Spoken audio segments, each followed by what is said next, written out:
Assalamualaikum warahmatullahi wabarakatuh. Perkenalkan, saya Nopi Lestari, CGP Angkatan 8, Kota Semarang. Saya di sini akan memaparkan jurnal refleksi dwi mingguan 1. Jurnal refleksi. Jurnal refleksi dipandang sebagai salah satu elemen kunci pengembangan keprofesian karena dapat mendorong guru untuk mengaitkan teori dan praktik, serta menumbuhkan keterampilan dalam mengevaluasi sebuah topik secara kritis. Bain dan kawan-kawan 1999. Dengan menuliskan jurnal refleksi secara rutin akan memberikan ruang bagi saya untuk mengambil jeda dan merenungi apakah praktik yang dijalankan ini sudah sesuai, sehingga saya dapat memikirkan langkah berikutnya untuk meningkatkan praktik yang sudah berlangsung.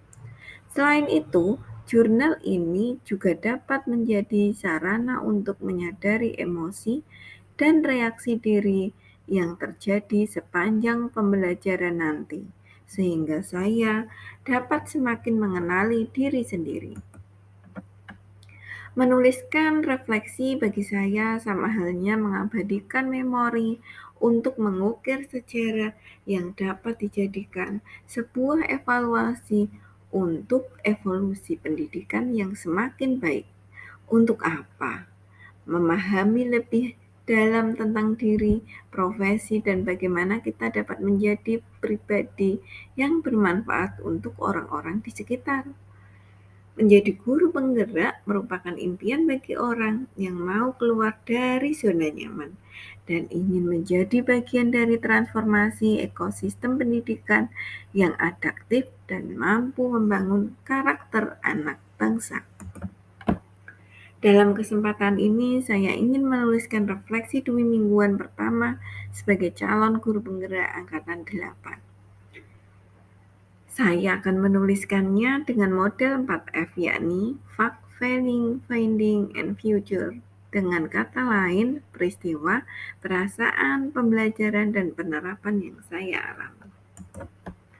Salah satu cara untuk bisa berperan dalam mentransformasi pendidikan dengan mengikuti program guru penggerak. Tidak semua orang mendapatkan kesempatan ini. Tergeraknya hati merupakan gerbang awal untuk masuk ke dalam cahaya pendidikan. Kegagalan adalah penyemangat untuk terus mencoba mencapai sebuah keberhasilan. Alhamdulillah, setelah gagal mendaftarkan diri menjadi calon guru penggerak Angkatan 7, sekarang saya diberi kesempatan untuk mengikuti calon guru penggerak Angkatan 8. Dinyatakan lolos tahap 2 pada awal bulan Mei 2023, termenung sejenak dengan perasaan bercampur aduk antara terkejut. Ternyata saya bisa melewati tes simulasi dan wawancara. Bahagia mendapatkan kesempatan yang diimpikan oleh banyak guru.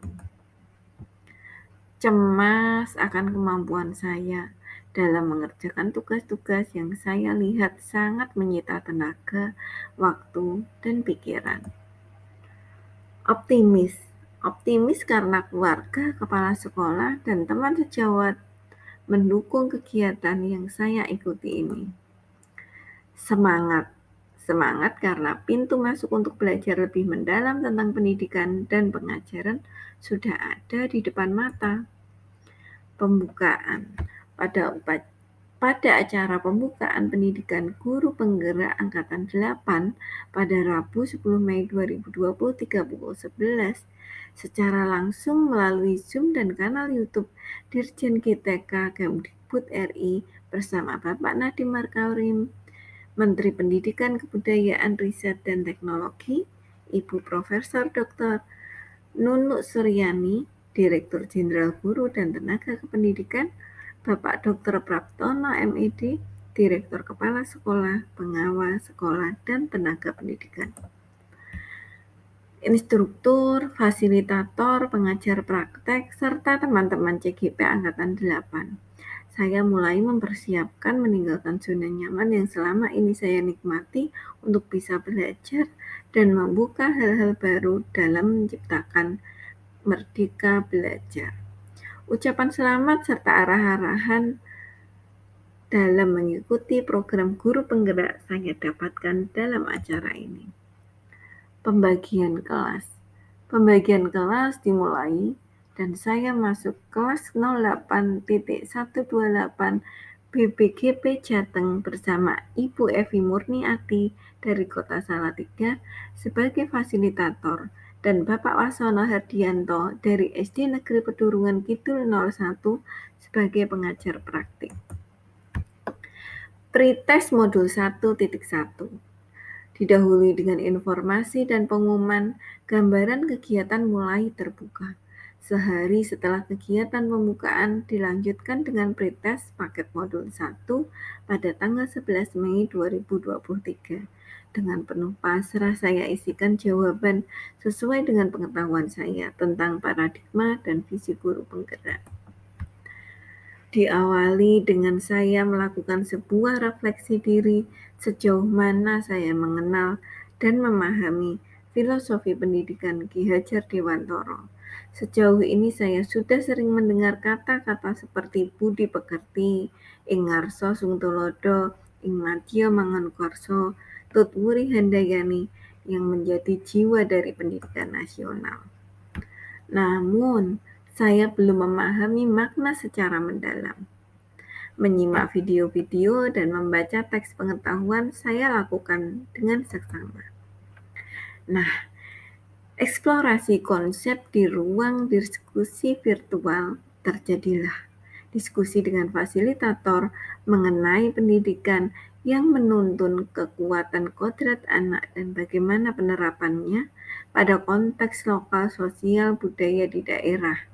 Pendidikan adalah menuntun hidup dan tumbuh kembangnya anak dengan segala kodrat agar tercapai keselamatan dan kebahagiaan setinggi-tingginya sebagai manusia maupun sebagai anggota masyarakat.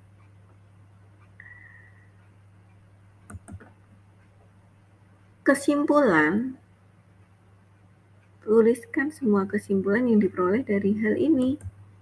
Pendidik sebagai pamong dalam memberi tuntunan dan arahan agar anak didik tidak kehilangan arah dan membahayakan dirinya belum saya lakukan sebelumnya.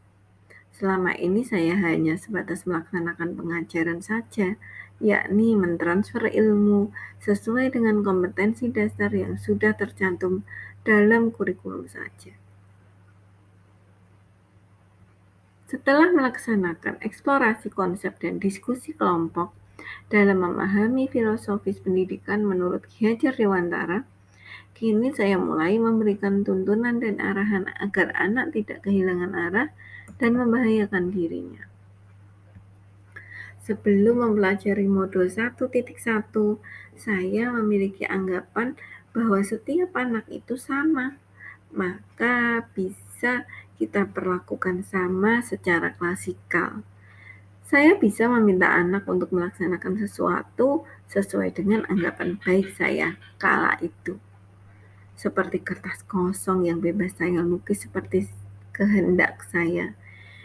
Kini saya mulai menanamkan dasar pendidikan bahwa tidak ada anak yang sama persis. Setiap anak memiliki bakat dan potensi yang berbeda dan melekat pada dirinya masing-masing yang dibawanya sejak lahir. Mereka memiliki karakteristik yang beragam, yang dipengaruhi oleh budaya, suku, agama, gender, dan latar belakang status sosial yang mempengaruhi sikap dan minat belajar. Dengan demikian, saya akan merancang dan melaksanakan pembelajaran yang efektif, kolaboratif, dan menyenangkan serta berpihak pada murid.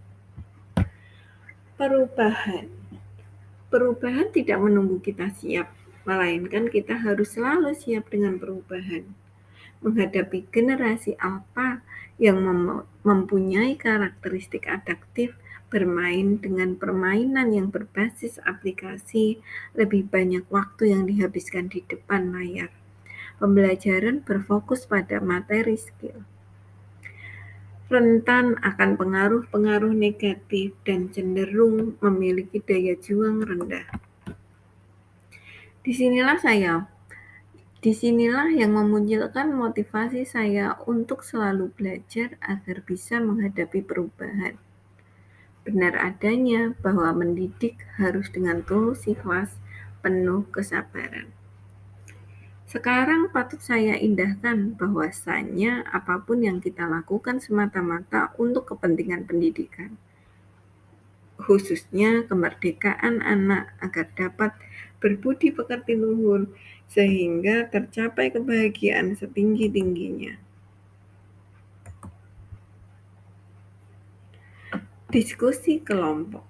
Dalam kesempatan eksplorasi konsep forum diskusi, kami diberikan kesempatan untuk menyampaikan gagasan dan mengungkapkan pertanyaan untuk mengambil sebuah kesimpulan.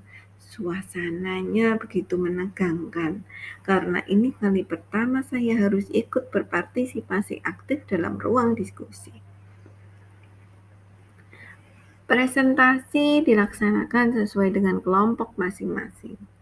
Diskusi secara cepat berlalu karena dijalani dengan penuh antusiasme para CGP dengan didampingi Ibu Evi sebagai fasilitator. Kesimpulan didapatkan dari diskusi ini yang memantapkan pemahaman kami. Tiba saatnya jumpa nyata. Tidak seperti biasanya menghabiskan waktu bersama keluarga di hari Sabtu, hari libur bekerja. Sabtu ini 21 Maret 2023, pagi-pagi saya berangkat ke SMP Negeri 5 Semarang dengan rasa senang. Kebersamaan, bertemu dengan teman-teman yang beberapa waktu ini saya jumpai secara virtual, kini akhirnya bisa bertatap muka langsung, saling bertegur sapa, dan saling mengenal satu sama lain. Loka karya orientasi, kegiatan penuh makna yang seru, menantang, dan menyenangkan. Kebersamaan. Kegiatan ini adalah kegiatan loka karya orientasi bersama teman-teman satu kelas dan pengajar praktik. Saya mendapat tambahan ilmu. Menyenangkan, bagaimana menghidupkan kelas dan membuat pelajaran menjadi menyenangkan, menantang. Hal ini juga dapat membantu proses belajar mengajar yang lebih mudah dan tidak menekan. Mengungkapkan harapan dan kekhawatiran yang ditulis di selembar kertas lalu ditempelkan di sebuah papan. Suasananya seru. Diakhiri dengan pengecekan kompetensi, evaluasi diri, dan juga rencana kerja pengembangan kompetensi.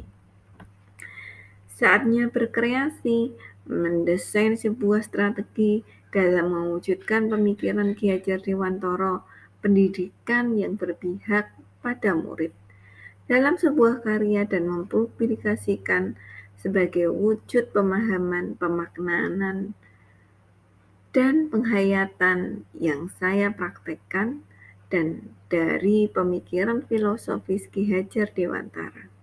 Karya saya ini menjadi sebuah demonstrasi konseptual bagaimana pemikiran Ki Hajar Dewantara dikembangkan dan diterapkan di kelas dan sekolah saya. Ini merupakan kali pertama saya dalam membuat karya dalam bentuk video. Tantangan yang saya hadapi adalah kurangnya skill saya dalam membuat video. Patah semangat? Tentu tidak. Justru ini adalah motivasi saya untuk maju. Belajar melalui YouTube tentang tutorial membuat video saya pelajari. Aplikasi Canva lah yang saya pilih saat ini untuk menghasilkan sebuah karya. Tidak cukup sehari untuk membuat video pendek dengan durasi yang tidak lebih dari 10 menit. Namun saya terus berusaha sampai bisa. YouTube merupakan sarana saya untuk upload tugas. Dalam benak saya sekali mendayung 2-3 pulau terlampaui.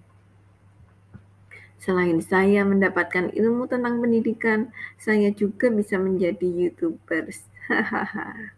Lega, bahagia, dan bangga bisa mengirim tugas sebelum due date. Dan menurut teman yang sudah lolos guru penggerak, penugasan seperti ini akan diberikan dalam setiap modul. Jika orang lain saja bisa, kenapa saya tidak? Itulah yang menjadi salah satu motivasi diri saya. Kegiatan yang telah saya lalui selama 2 minggu ini bisa ditarik benang merah bahwa belajar itu sepanjang hayat, tak mengenal usia. Belajar itu harus ditumbuhkan dari dalam jiwa. Perubahan tidak terjadi begitu saja. Semua butuh usaha dan doa. Dan untuk bisa menjadi salah satu agen transformasi pendidikan, sudah sepatutnya kita mulai dengan melaksanakan pembelajaran yang kreatif, inovatif, kolaboratif, dan berpihak pada murid. Tujuannya adalah menuntun anak memperbaiki lakunya, serta berbudi pekerti. Keyakinan baru yang tumbuh sekarang di benak saya adalah menuntun kodrat anak merdeka dan bermain, berpihak pada anak, serta bukan tabula rasa. Terima kasih. Salam dan bahagia, Ibu Bapak Guru hebat.